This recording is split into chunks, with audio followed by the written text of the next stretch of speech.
Presencia Universitaria, la entrevista. Un punto de encuentro para el análisis y la reflexión. Tal y como se lo adelantábamos antes del corte, está con nosotros a través de Zoom la doctora Carla Mariscal. Ella es jefa de posgrado de la Facultad de Derecho de nuestra universidad, la Universidad Autónoma de Querétaro, y a quien siempre le agradecemos su tiempo, su apertura, su disponibilidad para con la audiencia de Presencia Universitaria. Doctora, ¿cómo se encuentra? Muy buenos días. Gracias por esta entrevista. Muchas gracias. Buenos días a todos los que nos están escuchando y desde luego ustedes en el foro. Doctora, bueno, hoy, 28 de septiembre, Día Mundial de la Acción Global para la Legalización del Aborto. Me parece que nuestra audiencia tiene muchas inquietudes y tal vez si nos pudiese ayudar el por qué en algunas entidades federativas todavía se penaliza el aborto pese a resoluciones que son hecho notorio o muy conocidas por la sociedad, en donde la Suprema Corte ha señalado ya en criterios que es inconstitucional penalizar, sancionar la interrupción del embarazo en personas gestantes. Bien, bueno, esto obedece a una serie de factores de carácter metajurídico, ¿no? Vamos a ver un poquito lo que es el camino del derecho, es decir, cómo se gesta el derecho en las sociedades y cómo a partir de ahí pues va evolucionando. Nosotros tenemos una carga importante a nivel cultural, en donde hemos regulado algunos aspectos desde un punto de vista moral, de una moralidad apegada quizás también a posiciones de carácter no laico y de carácter también cultural. Esto nos ha dejado que hubo una tendencia hace algún tiempo, ¿no?, por penalizar el aborto o criminalizar, vaya, a las mujeres que de alguna manera llevaran a cabo prácticas, ¿no?, de aborto voluntario. Obviamente esta ha sido la realidad, ¿no?, para la gran mayoría de las entidades federativas de nuestro país. Ahora, con la explosión del derecho internacional de los derechos humanos, con la evolución a nivel internacional a favor de los derechos de las mujeres y de las personas gestantes, con esta capacidad de gestar, hemos tenido algunas recomendaciones de comités internacionales por parte de la ONU. Hemos tenido también, obviamente, algunas incidencias, ¿no?, sobre casos de la Corte Interamericana que hablan sobre el ejercicio del derecho al libre desarrollo de la personalidad, la protección del derecho a la salud y sobre el derecho a decidir que tienen pues las personas gestantes sobre su cuerpo para poder llevar a cabo el embarazo en su totalidad o poder interrumpirlo. Esto ha hecho que se haya generado litigio estratégico en nuestro país y que este litigio haya llegado vía acción de inconstitucionalidad o amparo ante nuestro máximo tribunal, que es el Tribunal Constitucional, que es la Corte Mexicana.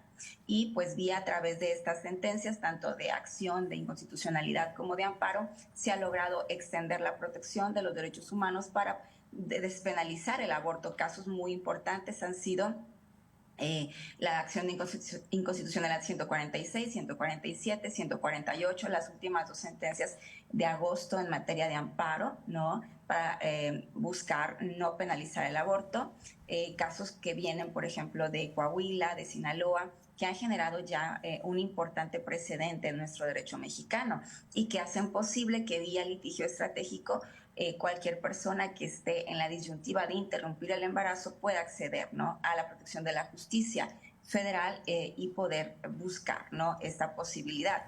Pero lo cierto es que este camino por vía de la jurisdicción no ha sido el mismo camino que se ha recorrido en el ámbito legislativo. El ámbito legislativo tiene sus propias características, tiene sus tiempos y sus procesos y obviamente depende también, ¿no?, de la intención que puedan tener los legisladores y los grupos que representan al interior de las entidades federativas. Por eso quizás va en otro tiempo, ¿no?, la transformación.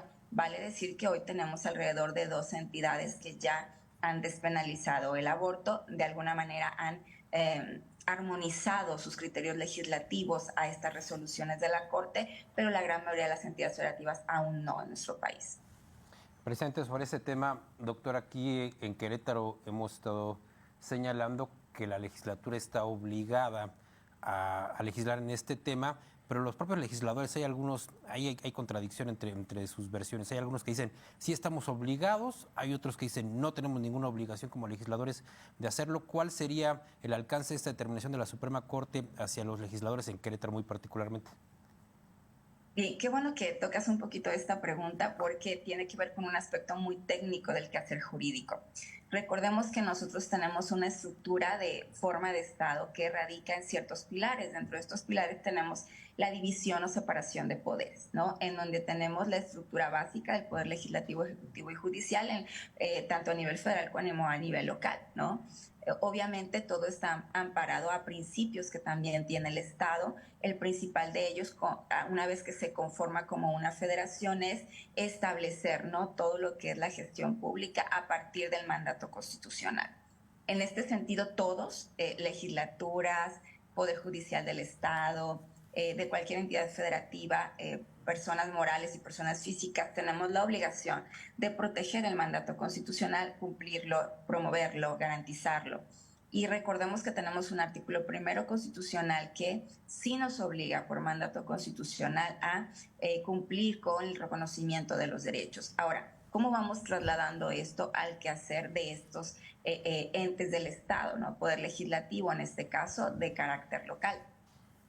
Si bien es cierto que tenemos esta obligación a nivel constitucional, también tenemos, como lo decía, el principio de la separación de poderes, ¿no? El poder legislativo hace su actuación de manera muy particular, con su personalidad distinta de la que se lleva a cabo en el Poder Judicial, tanto a nivel federal como a nivel local.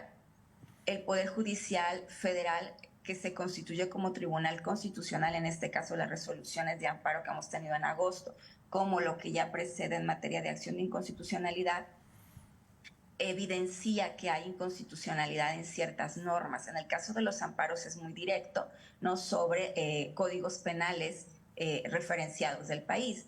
Y en el caso de las acciones de inconstitucionalidad es un control abstracto de la constitucionalidad, también de normas, ¿no?, pero con efectos generales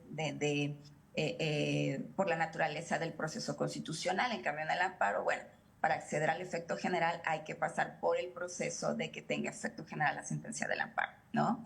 En ambos casos tiene efectos y pueden hacerse valer por parte del justiciable, que somos los gobernados, ¿no?, en casos concretos. Sin embargo, no así, no hay una facultad expresa constitucional en donde se establezca de manera directa que el Poder Judicial mandate al Poder Legislativo a legislar en cierto sentido. Sí le puede señalar una omisión legislativa e instar al quehacer legislativo, pero no legislar en determinado sentido, porque se estaría transgrediendo este principio de la separación de poderes. Creo yo que muchos de los legisladores que aducen a decir que no tienen la obligación, está un poco su lógica amparada, ¿no?, en esta reflexión. Algunos establecen que sí tienen una obligación por este mandato constitucional, que reitero viene del artículo primero constitucional, y también obviamente por la responsabilidad ética y moral que se tiene como legislador de al menos revisar lo que viene de sus representados, que en este caso son la sociedad civil, que de alguna manera mínimamente pide o exige analizar la problemática al interior de la legislatura. Doctora, rápidamente para finalizar y no entretenerla mucho, hay figuras importantes a partir de la reforma del 2011 en materia de derechos humanos, que son el control difuso y el control de convencionalidad, que es en esencia que una autoridad tiene la facultad de salvaguardar la protección de los derechos humanos respecto de cualquier norma que considere va en contravención con los derechos humanos.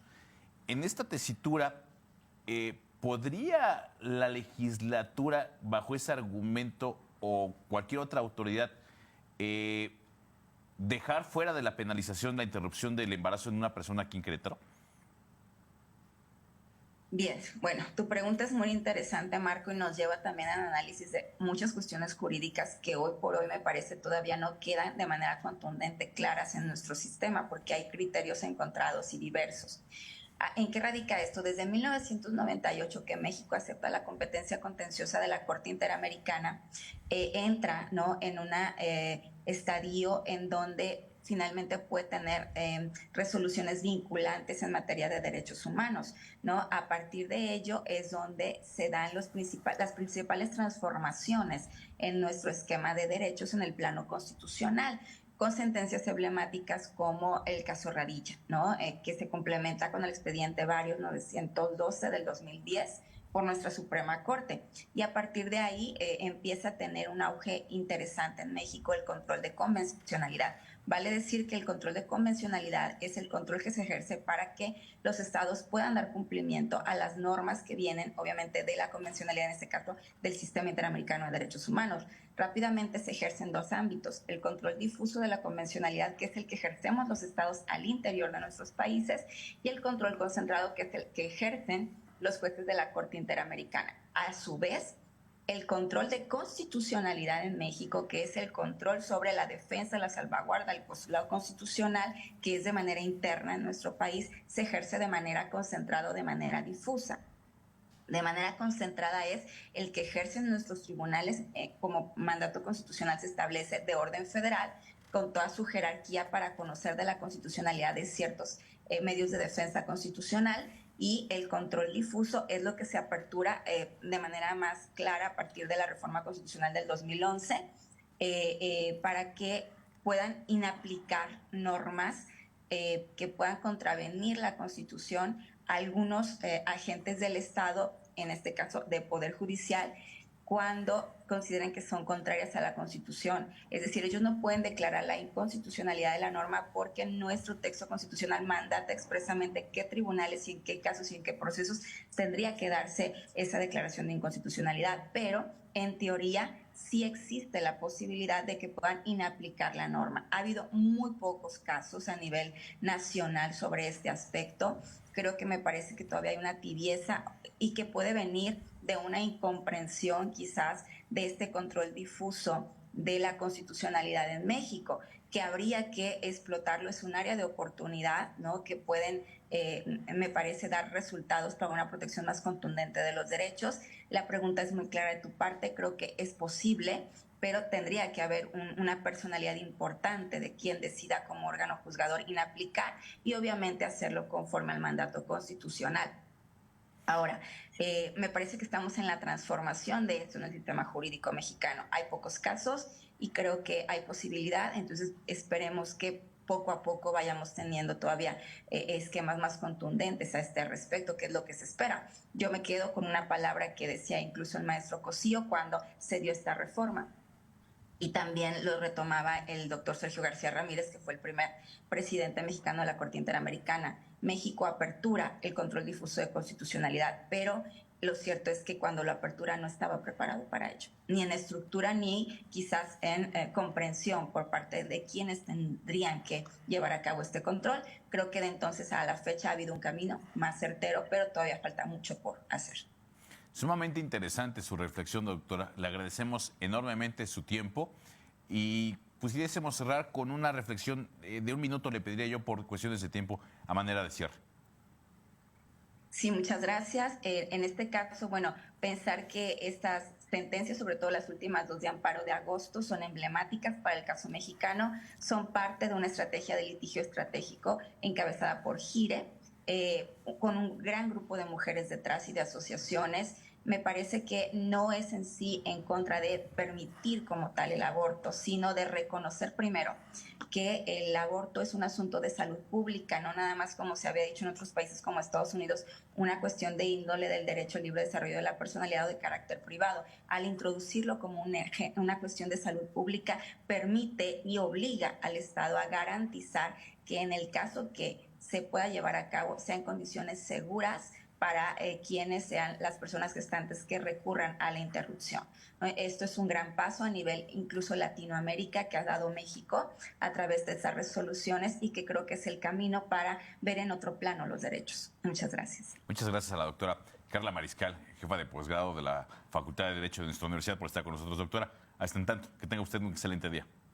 Gracias, buen día, saludos a todos.